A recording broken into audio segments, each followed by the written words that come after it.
Mindy Tate, Executive Director of Franklin Tomorrow, and we're here today for our front porch conversations in front of the front porch of the Hayes house at the park at Harlinsdale Farm.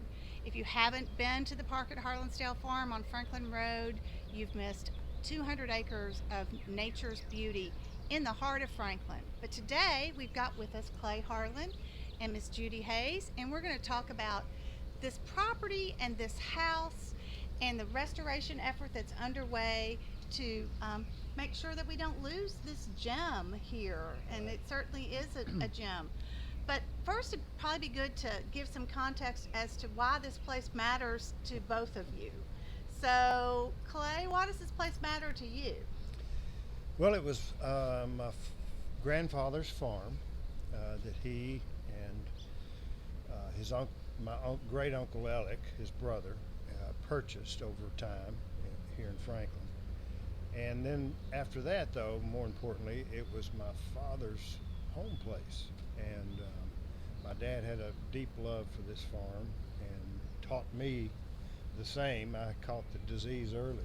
And so it just, everything, childhood, heritage, ancestry is tied up here. So have you walked every inch of the 200 acres that are here, do you think? I guarantee you. I fenced it, I've walked it, I've cut it, I've done everything right, Judy? We did everything you can think of. I know where everything is buried. Have you ever lived on this on this property that is now the park?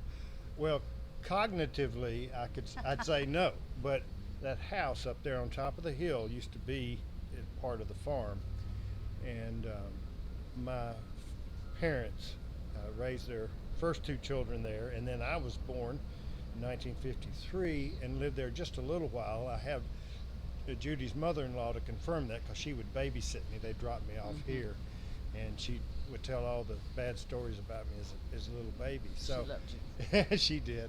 She spoiled you to death. So yes, right there was my beginning, but ask me if I remember none of it. Well, we'll talk about some memories in a minute, but Miss Judy, you have a lot of memories of this house, and speak up just a little bit, but you have a lot of memories of this house because you loved somebody who did live here, right? My husband was a native here. He was literally born in the house in 1940 and lived here all of his life until I took him away to Burwood. But I was allowed to become a member of the Hayes family, and hence the member, I feel like, the Harlin family, because of my father-in-law was Harlin Hayes. He was a nephew of Clay's granddaddy, Ward Harlin. Ward Harlin and Jim's grandmother were brother and sister, so it was all in the family, and I felt like a part from the very beginning. So tell me about what this house looked like the first day you drove up here, if you have a memory of that, and when that was. It was probably about 1958. Jim and I were dating, and Miss Hayes was a superb cook, and I was invited out to a Friday night meal. And this was Country Bumpkin. Thought, where am I going? Harlinsdale. And so we drove in, and it was beautiful. And of course, it was a superb meal. Mr. Hayes was very welcoming, and I found that we had so much in common. He liked to talk about the ground and the field, and I was a farmer girl, and Jim and I had showed beef calves together. He is an FFA member, and I as a 4-H member. So we had that in common, and it was just a very wonderful evening. So this home was built, Clay, you know a little bit, or y'all know a little bit about when this home was built and the style of it. Yeah, it was built at the turn of the last century, around end of 1800, first of 1900s. It was William Farmer's estate. William Farmer had two children, one son named William Farmer and a daughter. Her first name slips to me, but she married Mr. Lilly, who owned the Lilly Mills up here in Franklin. And they had this place, but they didn't have this house on it. It was a different setting. And so Mr. Lilly, after he married Miss Farmer, they decided to build this house. And so this is the house they built and lived in, and his brother-in-law farmed this area. about 90 to 100 acres of farm here. So this actual land right here has been nothing but a farm. That's so wonderful. And was it always a horse farm, or were there crops as well? The William Farmer actually had. What an appropriate name, too. William Farmer had a stallion that he stood back in the 1800s, and Dr. McInturf has unearthed a picture of that. Of course, Judy has shown me some other documents about this farm, but yeah, it was cattle, and it was horses, and that's kind of where it stayed, except for the man that bought it from the farmers before we had it. It was totally cattle. Totally cattle. So Mainly Herefords. Huh? Mainly Herefords. Mainly Herefords, which was big in Tennessee That's at one right. time. Yes. Yeah. So, Judy, your late husband Jim, was born here. So, the style of the house, is it Queen Anne? Is it a mixture? What's the style of the house? You're asking me. I would say probably a combination maybe of Queen Anne and Victorian, maybe a little Victorian in there. It's unique in that it has the so much of the transium work and the gingerbread work inside, and the curved area for the counters. It's unique in the beauty and the craftsmanship that was made in this house, and very, as Clay's wife Faye says, ripe for restoration. It's too beautiful to let anything happen to it. It is too beautiful, and the city did a great job many years ago of purchasing this property to Yes. preserve it and stop development occurring. I mean, we're a mile and a half from the square, if that. We're 3 miles from Cool Springs. This would have been a really a place that was prone for development. But the city was able to find a way to purchase it with Yes. from your family to make sure it didn't happen. Well, my father and his brother Tom, who stayed local, not the other two, didn't have that much interest in it, but they would, I hate to say it, but they would discourage developers from even discussing with them. And so we had to conscious my father in his older years. He was quoted in the USA Today about what he thought about developers, and I said, Dad, please don't say that. They're nice people, you know. They're nice people. Let's be honest. They have to make They have living. a job to do, Yeah, right? they have to make a living Well, they want to too, tear up right? my farm. No, Right. they don't. Yeah. They're just trying to make a living. Well, so how long did Jim's family live here on the farm? Till Mr. Hayes' death in 1980, and it was they never thought of going anywhere else. That was the whole thing. This was home. Well, he had purchased a farm in Spring Hill. Right, he'd purchased a farm in Spring Hill, but it was never intended to move there. No. It was just for use for his horses, and they cut hay there and things like that, but there was no intention of ever moving there. It was just something that they lived here, they loved it. Jim loved it. He used to hunt and fish around and hiked all the area and showed his cattle, and he just was very happy here. Well, we're so lucky that it is pristine in its beauty and What a gateway to the city. Oh, wow. I mean, it is a magnificent gateway. It is everything that Central Park is to New York. It's everything. It is and then more. everything. It is truly everything. So I guess we're sitting in the front yard. Was this the front yard? And Right. there was a garden, but explain how the house was used on a daily basis. Talk to us about the the house's life. The house was a farmer's house. Mr. Hayes got up early, he went to work, and he worked the day, and usually came in at night, and that was pretty much for his reaction and action in the house. Jim was born there. He grew up and went to school there. He was a very amateur radio enthusiast, and he became very interested in that at 15 and started working at WAGG, Bill Arms Station, at 15. So his interest in ham radio was very appropriate because he had a good signal here. So he would sneak around and put antennas up, and they didn't want him to do anything that was harmful to the house, but he would put little bitty holes in the seals of the windows and run his little small antenna wires out. and he got the best signal, and he would talk to all people all over the world with his ham radio on. From right here at Harlinsdale Farm. Right here from Harlinsdale. That bedroom right there. That right.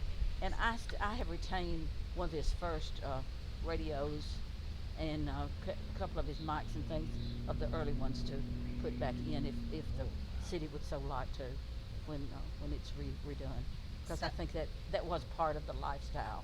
So he spent a lot of time radio and answered a lot of calls from across the world. Miss Hayes was a very active homemaker. She was very active in school things with PTAs, and her cooking was known throughout.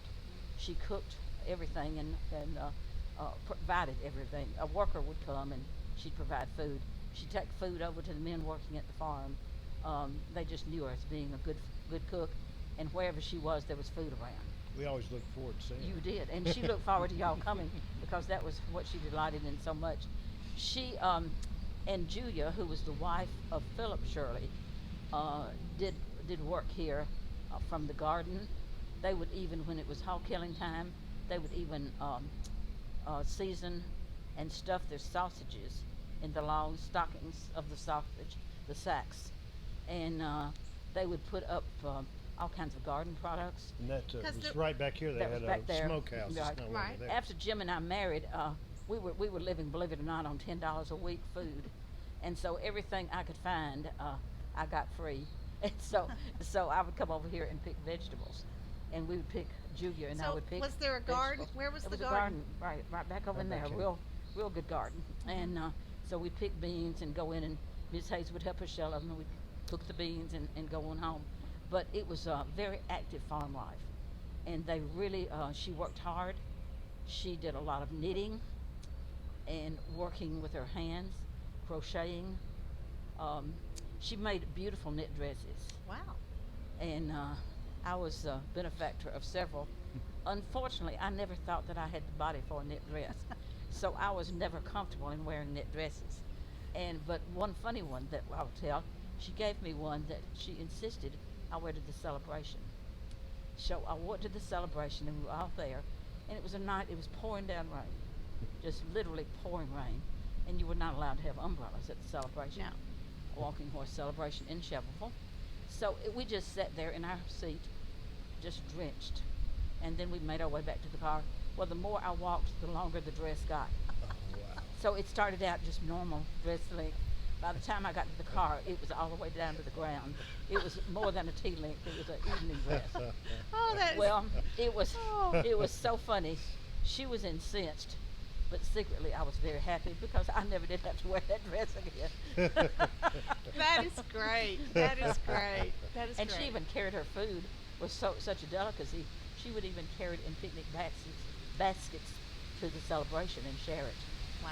I can remember the tailgating Yes. with my grandmother and Miss Hayes, Marie, I call her, would have their trunks open, and it was a feast. Oh my! Oh, right. It was just, you'd found her. I mean, it was Right. It was always country ham biscuits and all, fried Everything. chicken and everything. And Hey, y'all are one- making me hungry. And one night when it was it flooded so, the Dr. Willoughby was with us, and we the water came in just and gushed through the box, and the picnic basket went floating down, and water got in all the basket. Well, I never will forget. Jim was so anxious to retrieve those ham biscuits that he went chasing down to get the ham biscuits, and Dr. Willoughby would not let him eat them because he said, "No, the water's gotten in them."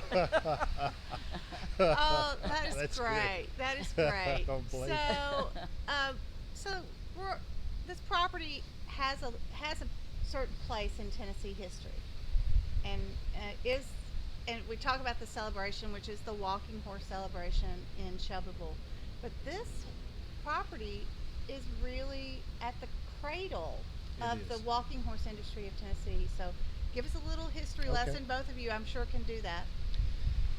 In 1935, my father, who was that age, I think he was 10 or 11 years old, he and his brother Tom rode with my grandfather to Lewisburg, Tennessee, and they met with a former governor. I cannot recall his name now, but he was involved in Lewisburg politics. But he helped gather a group of people together to identify what was already taking place. You had what was called a country saddle horse that had 3 gates. They were a combination between the Union troops and the Southern troops, had different types. Some had pacers and trotters, and some had Morgans, and the crossbreeding of that created a horse that you could ride long distances over a lot of land in a smooth way without having to trot. Now, if you've ever ridden a horse that trots, you have to post. And that is okay for some, but it's no fun for me, you know. And but anyway, that was Not as comfortable. he had just moved to Franklin in '35. He bought the property up there where it's on Miles Manor there. At the end, it was a country club that had gone under, but he was already when they lived on Kirkwood Avenue in Nashville. His children were already riding gaited horses, and then there was a friend of his that introduced him to the Tennessee walking horse. So his first horse is made right in front of the old house up there. No Limit Allen. It was a stallion that he bought as a young horse and tried to develop him, and then another one called Gold Bond. It was several. He and his brother Alex were a big part in starting that whole movement, and even his brother Alex helped build the arena over there at Shelbyville that they're using now. He was instrumental in that. So, and Judy can tell you, Harlin Hayes was the grandfather of all knowledge when it came to walking horses and their abilities and their heritage and all that. But I got to take you back just a little further. Okay. The man I'm named after is Clay Harlin, and he was my great grandfather. I never met him. He died a year before I was born. But he lived in Gamaliel, Kentucky. I was just there this last weekend, going on down the river on a canoe, and it's purely farm country. It looks a lot like this, without all the extra stuff, you know, or the houses that Franklin has. But he was a herdsman who would take flocks or herds or whatever to Carthage, Tennessee from Gamaliel, put them on the river, to send them down the Cumberland to wherever on barges or whatever, to wherever they needed to be. So he knew what a good saddle horse was. And so the type of horses they rode were the type of horses that became Tennessee walking horses. Wow. And so you got to remember that my grandfather grew up he was born in 1886. He grew up when there were no cars. And Harlin Hayes, his daughter would tell you, they had a mule and a wagon in Gamaliel. A mule and a wagon. And that's the way they got around. It wasn't until they moved here that they were able to buy cars and do that sort of thing. But in Gamaliel, Kentucky, it is so rural that, you know, they saw horses as a mode of work and transportation and utility, but they understood animals much better than I think we do today, and their worth and what they were good for. You know. So anyway, that may have been a lot more than you wanted to get. No, that's okay. That's the Jim's long and the parents short. even had a drive-in wedding, but it was drive-in and horse and buggy, and they didn't get out of the buggy. Wow. That's And so amazing. It was actually a drive-in wedding. And Mr. Hayes, which was my grandfather, Harlin Hayes was my grandfather's nephew. I knew if two Southerners talked long enough, y'all would figure out how you were related. Oh, right? listen, the Hayeses and the Harlins go back to Venus Hayes and his wife, which was Edna Harlin. They were second cousins. So you go put your head around that. You're in a small town, and I went back to the old cemetery this last weekend and kind of had a tour from somebody who's distantly kin, and there was a lot of second cousins because there wasn't anybody else there. I mean, you know, oh, I guess you're going to marry her, you know. And so, That's great. so as he said, you know, don't study it too close. But So the walking horse, Mr. Hayes came, Harlan Hayes came from Kentucky to work here, and why was that? Because he was a great horseman, a great farm manager. What brought him? Well, the story goes that Uncle Wirt Harlin, and had come down, and he and I guess it was his brother, wasn't it, Alex, Yeah. had come, and They were in business together in and Nashville. business, right? And so they were here and had purchased part of this, or Warhead, and he saw that he needed someone who could help manage a farm. And he had been back to the Mayor area where Mr. Hayes was a prominent farmer. He was a good farmer, and he raised Hereford cattle there. And he came down, and I think the story that Jim later wrote in his memoirs was the fact that he told his people that he wanted to get his nephew, Harlin Hayes, to come down to manage the farm, that he was doing things in the farming field much like he liked to have them done. It was well managed, and if you knew Mr. Hayes, he knew where everything was, and it was all in his head. He could give you the numbers of all the horses, and he didn't have to write things down. Phenomenal. In fact, I'll tell you later, but he was given a calculator one time for Christmas, and he wouldn't use it because he had to check the numbers. He wouldn't trust it, and he would trust his own mind. But he would. They told him to ask him if he would come down, and that's when he decided the future was here. If he could bring his trusty hand, Philip Shirley, with him, who was a bachelor there, and they came, and Jim was not born yet. Marietta was his sister, and she was like 2 or 3, and Ms. Hayes and Marietta stayed in Kentucky while Mr. Hayes and Philip Shirley came down, lived in this house, and brought it back up to enough of a livable condition for Miss Hayes to come down, and then later Jim was born here. So this property, as we've said before, is about 200 acres, and there are several barns, but there's the center barn, the main barn, is really, when we talk about the walking horse industry, it's legendary. Very much so. And tell us a little bit about the legend and the story of the main barn, but we're here today to talk about this porch too. Okay. The main barn was actually the last barn built on the place. It was owned by the Tennessee Phosphate Company. It started out to be a power plant for the city of Franklin, but soon after that, you had TVA come in, and so it sat dormant. But it ran the trolley line back and forth to The Nashville. interurban, the trolley line, there's still Right the here. road. And it was running when they bought the farm. I mean, it was still an active rail system. But anyway, the day before Pearl Harbor, they finished that barn. They bought that barn, as he and his brother bought that land where that is, where it's sitting now. It wasn't that big of a tract. It was just they just didn't own it, and so they bought it from the phosphate company, and they put that barn on it.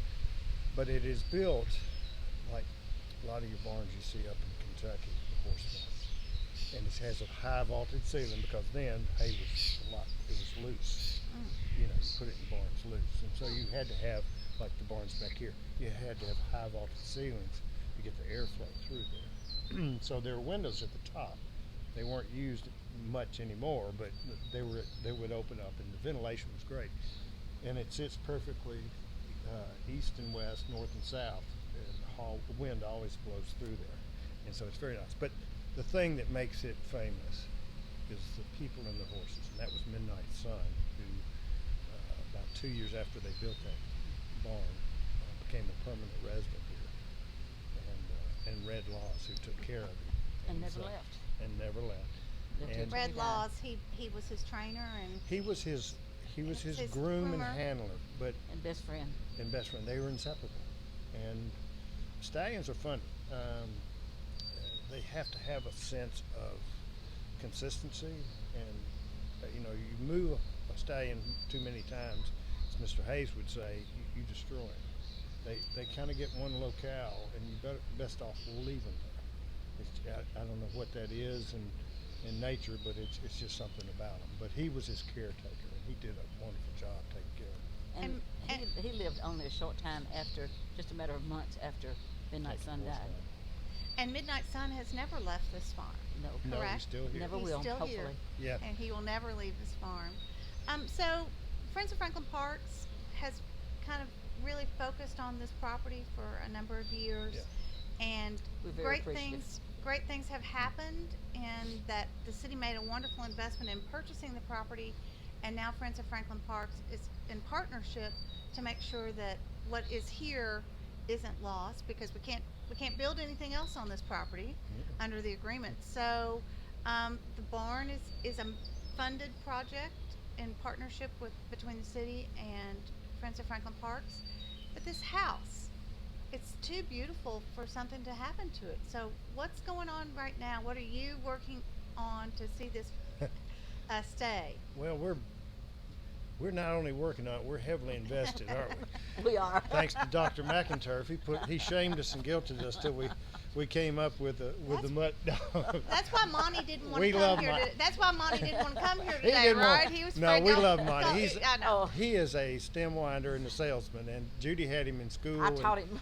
And I taught him here at the farm. So, Yeah. but I know what he's capable of. He's a hard-working young man. Yes, he It's is. your organization I'm so proud. that they all went through, that graduating class that started Friends of Franklin Park. But what they're doing here is amazing because of the relationship with the city and able to work in a way that's not offensive, but a way that enhances what the city's trying to do, I guess I'd say.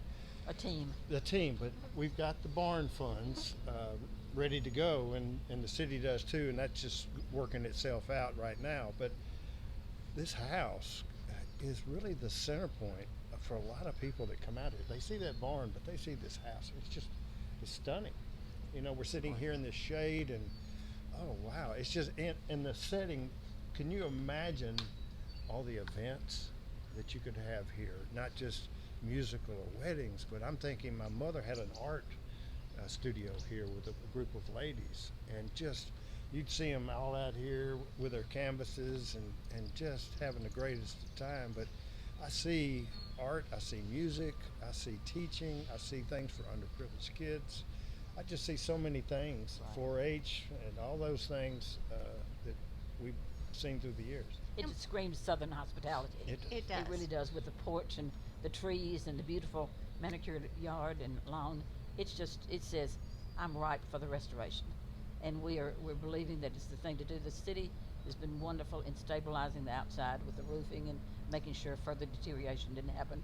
But we want to be supportive and ask for everybody's support in trying to really restore the inside to the appropriate era, and to make it where it can be used for various things, such as maybe teas or meetings or things that the city and the Friends and the Harlinsdale Committee all decide would be appropriate.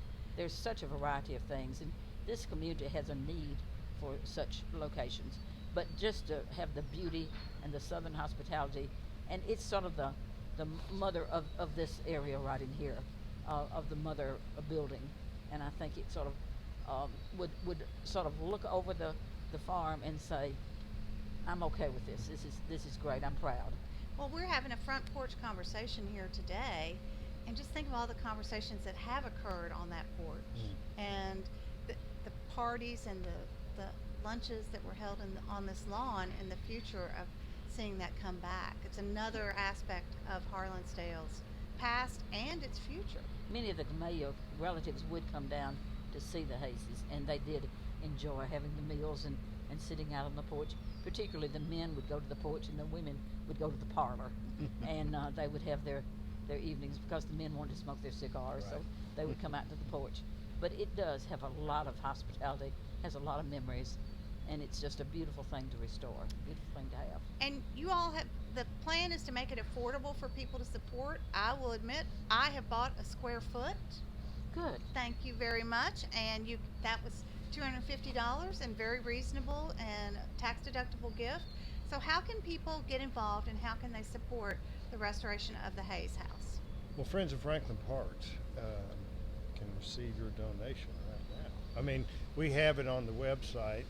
There's, don't ask me for the technical term of the organization that we collect money through, but it's Snowball or something like that, PayPal, whatever. But you can give today. But what I want people to see is they own it. Franklin, the citizens of Franklin own this property now through it's their tax money that helps restore and build. But whatever they put into it, they're going to reap even more benefit from, whether it be that barn restored or this house. It'll be theirs to use, theirs to show off to friends who come to visit them in Franklin. I can remember my wife had all the Girl Scouts in the Middle Tennessee out here on one occasion, and they just had so much fun. And I've got pictures of them running all over this place, putting on demonstrations. There was a cabin down there, they would use that too. So, I can see that again. I can see that again happening. I have the vision for it. Judy has a vision for it because she's seen it with family. I used to come out here and eat while we're eating, and I spent the night in this house. It is an amazing building, and walls that thick. You go down the basement. It's big stones that are cut for the foundation. It was well done. We're only limited by our vision. True. We're only limited by our vision. What a great statement. There you go. And we're hopefully inspired by our memories, but also the possibilities. Right. Mhm. Absolutely. I think that nobody really thought that a little music festival that was going to come here would end up bringing 25,000 people a day. They'd onto be this- rolling over and- right now. And some national acclaim. Yeah. Yeah, a national acclaim that you can't pay for.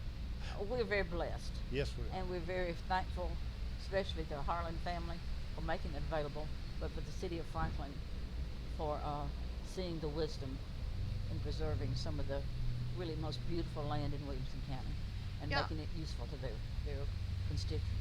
We are so lucky. It is, June 15th today? And yesterday, if we'd been sitting out here, it would have probably been a little less comfortable. Mhm. But there's a nice breeze, and there's some beautiful dogs there today. There's some horses on the property today.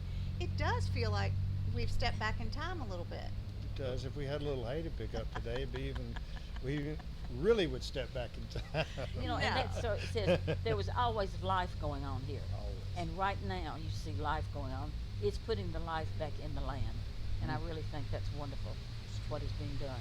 And I am so appreciative of the group and for you, Mindy, for coming, and Tori and all the people who have really worked hard at getting this established. And wouldn't my mother and father, Jim, Oh, Mr. Hayes, and Miss Hayes. Miss Hayes, Oh. loved the dog park. They would love the dog park. They were big animal lovers. They were. They would just sit here and just probably watch that for They'd hours go like and we watch. do. That's right. Yeah, it's so wonderful. And we can't, so friendsofFranklinParks.org is how you can donate. Friends of Franklin Parks has got great leadership in Tori Barnhill. Absolutely. And She's your the best. board and the Harlinsdale Committee and so many other things. We'll have a conversation with her in a couple months about all the things they've got going on. Right. There's But no you- amount too small. No amount too small, but please too big. support the restoration of the Hayes House so we can have more front porch conversations It's wonderful. here. Uh-huh. Thanks so much for joining us. Thank you, Clay. Thank you, Thank you. Judy. Thank you. And we appreciate you, and we hope to see you soon.